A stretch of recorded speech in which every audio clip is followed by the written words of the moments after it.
Raiders fans, draft nerds, welcome in to our 2025 Las Vegas Raiders 7-round mock draft. Dropped one of these the other day, but had some inaccurate information. Apparently, I was looking at the 2024 cap table instead of 2025. The Las Vegas Raiders have over $110 million in projected cap space, which greatly impacts how their offseason can, will, and should play out, right? They're going to have plenty of money to spend. They're going to have a lot of holes to fill as well. There's no question about that. They have the second overall pick in the NFL draft right now. If the draft was today, they'd be picking 2. They have 10 total picks, 2 in the third round, bunch on day 3. So they've got a lot of resources to continue to build around what they have. Obviously, this season has been a disappointment. You didn't really have a great plan at quarterback entering the season. I think you need to figure out a new plan at quarterback for the future. So we're going to talk about that. We're going to talk about this draft, talk about the offseason, dive into all that good stuff, and really appreciate y'all tuning in. If you enjoy draft content, you're in the right place. It is all draft all the time here at Rogue Football. So second overall pick and 10 total picks. Do you keep the coaching staff in place? You know, Tom Telesco was hired as the GM, top decision maker from a personnel standpoint last year. It's been a long time with the Chargers. Do you keep the coaching staff in place? I think that there's pros and cons, right? You've got the Turner boys running the offense now. You've got obviously Patrick Graham on the defensive side of the ball, and I think Graham is a very good defensive coach. And then Antonio Pierce, who is the kind of CEO leader of the organization. It'll be interesting to see what happens there. You tell me in the comment section what you want to happen with the Las Vegas Raiders and their coaching staff. I really kind of am in the middle. I could go either way. But looking at this $100 million in cap space, right? Free agency is going to inform the draft in some ways. The draft is also going to inform free agency. They need to work together to get the best possible roster they can moving forward, to get competitive quickly, but also build out a plan at quarterback for the future. Got plenty of outgoing free agents potentially. Trayvon Merrick, Nate Hobbs, Malcolm Kuntz, John Jenkins, Robert Spillane, Marcus Epps, bunch of guys on the defensive side of the ball. So it looks like, we need linebacker. I think we need receiver, safety, corner, quarterback of the future, interior defensive line next to Christian Wilkins, edge opposite Max Crosby. Could maybe use some competition at guard/tackle as well. Keep developing Delmar, DJ Glaze. Never bad to shore up the offensive line. There's a lot of different directions they can go and a lot of money to be spent. So the Raiders are going to be one of the more active teams in free agency, it looks like. We're going to re-sign Trayvon Merrick. I was a huge fan of him in the draft. He's had some ups and downs as a professional, but I think bringing Trayvon Merrick back again, only 25 years old, I still think that there's a bright future ahead of him. We're going to sign one of the top receivers in this free agent class. Probably not Amari Cooper, right? That would be a reunion I don't think anybody's probably looking for. But T. Higgins, Chris Godwin, obviously very different types of receivers, but both very talented. Let's just say T. Higgins, he's a Raider, right? They're going to have oodles of money to spend. And T. Higgins, while he has had some injury issues, while he has had Jamar Chase opposite him, he's had Joe Burrow throwing him the football, I still think this is the type of guy that you can help build an offense around. And you already have Brock Bowers. You already have Michael Mayer. You can get in 12 personnel. You can really play some bully ball with this brand of athletes that you have at tight end and receiver here. I also mentioned edge. How about signing Josh Sweat to a couple-year deal from the Philadelphia Eagles? Sweat is a really talented pass rusher, former Florida State Seminole. Not somebody who's going to command maybe top of the market money, but somebody who can really help you out. If not Sweat, then maybe you look at like Hassan Reddick. Somebody to really threaten opposite Max Crosby. Maybe you bring back Malcolm Kuntz as well, who's been dealing with an injury all year. So you've got options there at edge to improve in free agency. I think you've got to sign a corner as well. Outside corner, certainly. Charvarius Ward could be a good option. I talked about DJ Reed with the Giants yesterday. He's also a great option as well, but you go sign a starting outside corner. I think when you're looking at the Raiders, why not also sign one of the top safeties here? Javon Holland or Budda Baker, because those two guys are leaders. They can really help improve your defense rapidly, quickly, especially like a Budda Baker. Javon Holland, a little bit of a down year, but more upward trajectory moving forward. I would be all for that. I think you got to sign an off-ball linebacker. There's not a ton of quality guys to be had. Nate Landman, I don't think is like a supreme athlete or just a great linebacker, but I think he's sturdy, steady all the way around, can be a balanced off-ball linebacker for you coming over from Atlanta. So again, no reason not to spend here and improve on a lot of the deficient areas of the current roster, right? But we're going to go ahead and run this mock draft. We're going to do it over on the NFL mock draft database, and we're going to get it popping right now. So the Raiders with the second overall pick get a trade offer from Dallas. No, we're not looking at trading down at this spot. The Raiders, in all reality, are probably going to be in the quarterback market with one of these, the top pick, right, that they have. That's just kind of the way it looks. I personally don't think that Cam Ward or Shedeur Sanders is a top 5 caliber quarterback prospect. I don't have first round grades on either of them. I think that there are pros and cons to both. Enough potential cons to make me a little nervous to take one this high, but I think that the Raiders in all likelihood will. Could they try to trade up to number 1 to make sure the Giants don't jump them and go get their guy?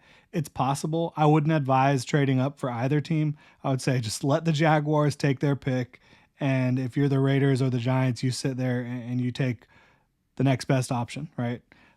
The Raiders in this situation, the Giants have not traded up, but even if they did, you take whoever's there, Sanders or Ward, in all likelihood. So here for the Raiders, when I look at these two quarterback prospects, I have Cam Ward higher than Shedeur Sanders. I do.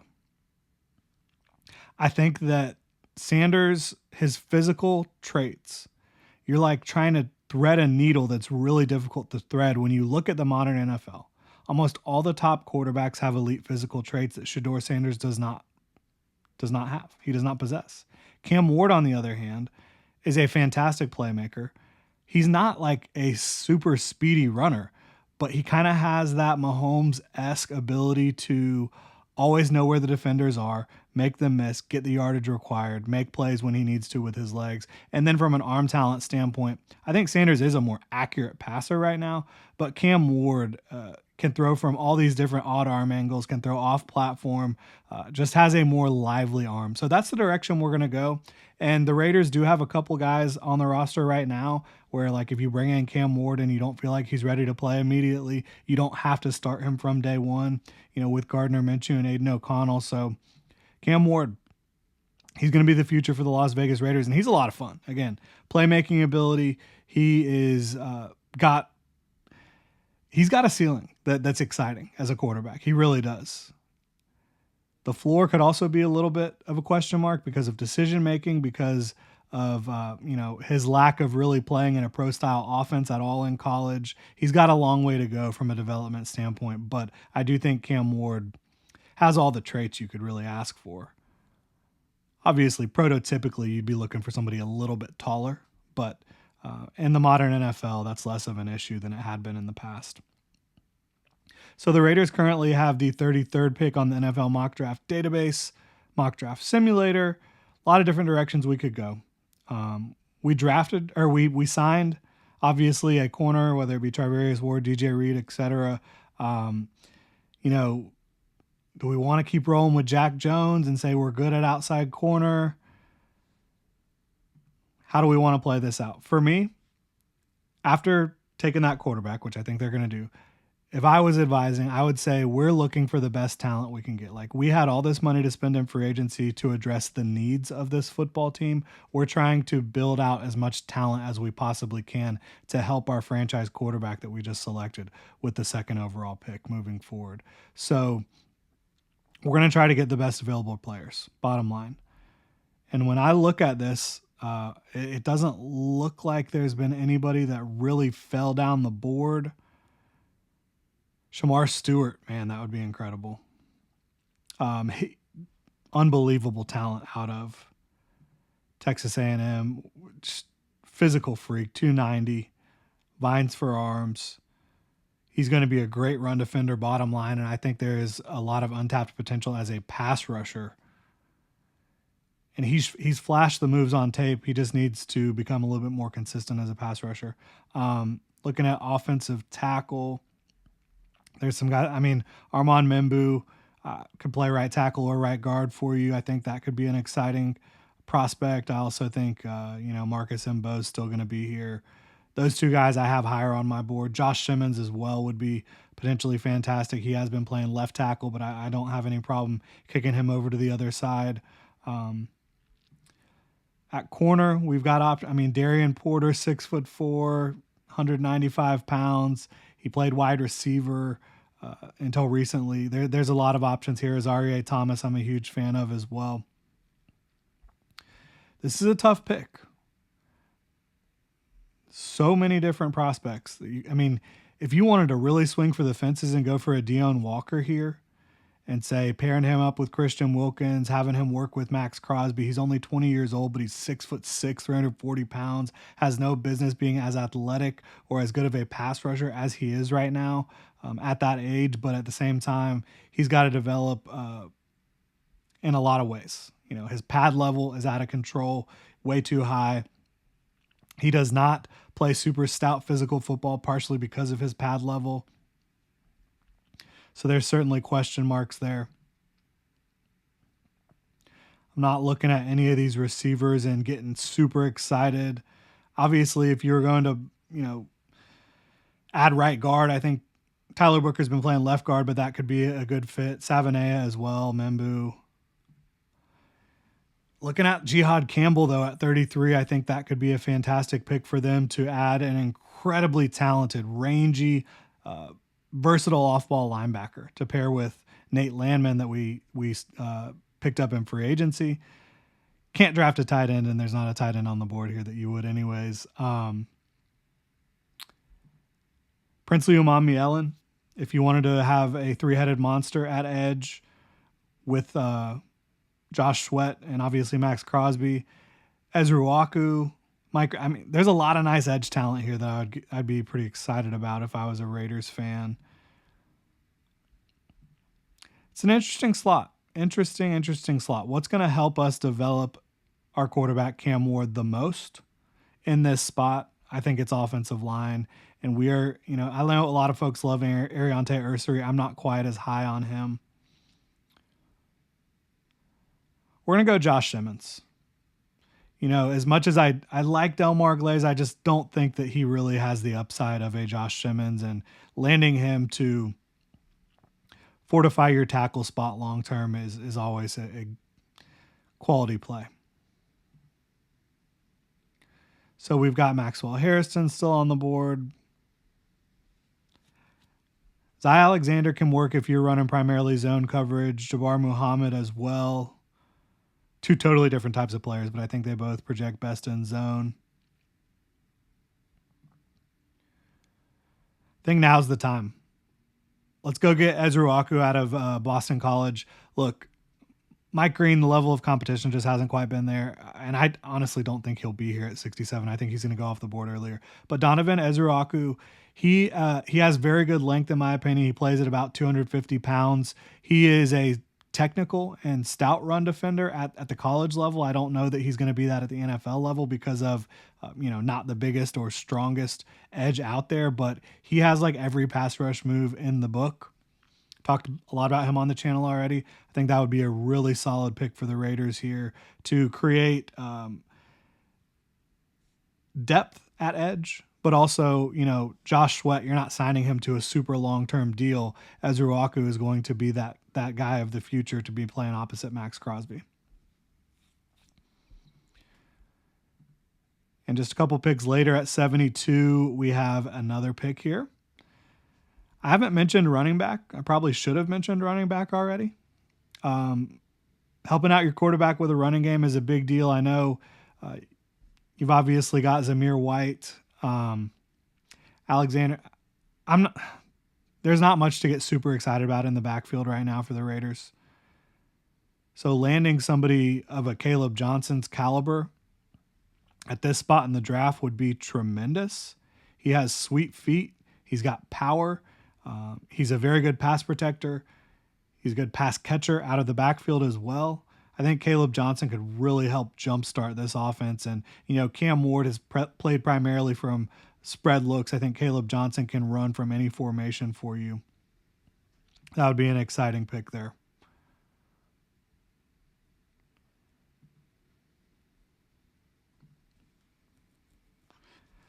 I do love me some Torrey Horton. Pairing him up with T. Higgins. That could be a lot of fun. Jaden Higgins as well. If you had Jaden Higgins and T. Higgins on the outside, that would be obviously the Higgins bros, but that would be a couple of absolute monsters outside at receiver that would be very, very difficult to contend with. And again, kind of building that big physical bully type of offense, that could be a lot of fun.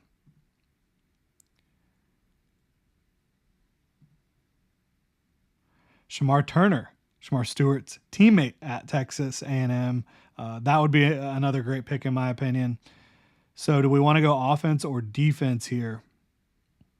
That's basically the question. We're going to try to continue to build out that offense for our quarterback, Cam Ward. We're going to go Jaden Higgins. I have a day 2 grade on him, so to land him, top of day 3 is good value. And Shamar Turner's still on the board. That's incredible. He's very undervalued at this point, in my opinion, so we're going to go Shamar Turner as well. I think he pairs up nicely with Christian Wilkins. Wilkins is a bigger body. Turner is like 300 pounds, has great length, reads the game incredibly well. I think that'd be a fun pick. Somebody who has a lot of upside but already plays the game from a mental standpoint and a physical standpoint at a high level. I think he can develop more of a pass rush bag, but he plays the game the way you want him to. So one thing we haven't done is address corner. I mentioned we were going to do that in free agency, obviously. I think landing a Quincy Riley at this spot in the draft would be really a solid value out of Louisville. Could have come out last year. I think I sent him to the Giants yesterday too. But look, that's the way it goes with some of these guys that are undervalued on the consensus board right now. You're able to get them later than you should.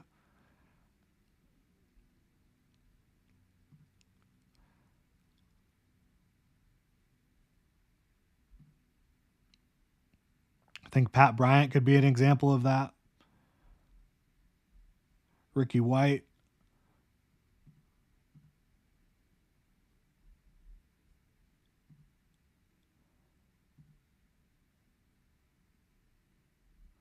We could double dip at corner here to try to build out some depth as well. I think Jason Marshall's a screaming value at this point in the draft.